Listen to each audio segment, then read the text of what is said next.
तिसरी परिसर अभ्यास धडा 15वा आपले शरीर स्वाध्याय प्रश्न अ काय करावे बरे मैत्रिणीचा चष्मा घरी विसरला आहे वर्गात तिच्या अडचणी सोडवायच्या आहेत उत्तर मैत्रिणीचा चष्मा घरी विसरल्याने तिला व्यवस्थित दिसणार नाही त्यामुळे तिला वाचन व लेखन करण्यास मदत करेन।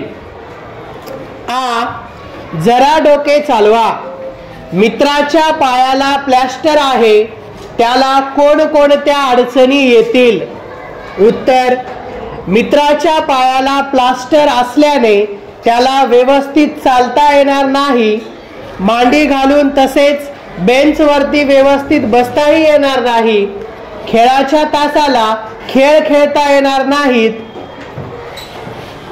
ई बरोबर की चूक ते सांगा। एक हाताचा अंगठा हा आपल्या शरीराचा मुख्य भाग आहे चूक।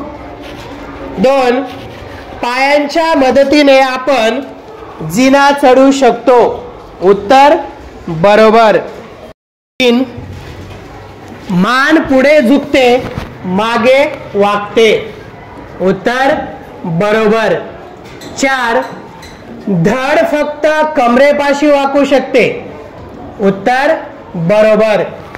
ई गाळलेल्या जागा भरा।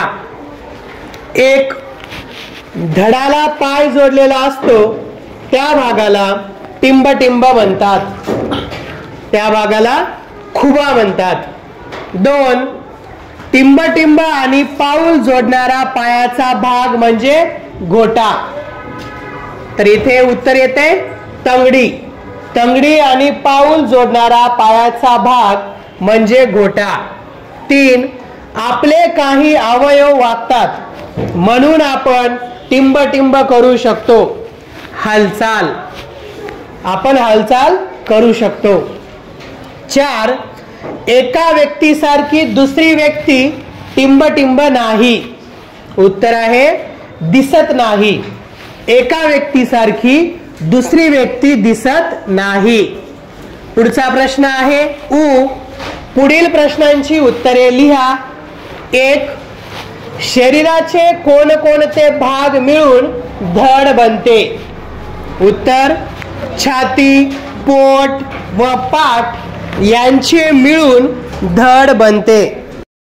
दोन हाताचे व पायाचे तीन भाग कोणते उत्तर दंड अग्रबाहू व पंजा असे हाताचे तीन भाग आहेत।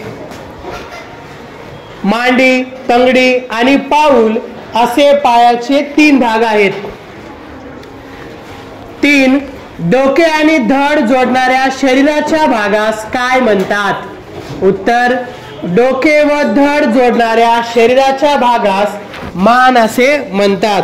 तर या धड्याचे संपूर्ण स्वाध्याय सुंदर अक्षरामध्ये लिहा आणि वाचन करा।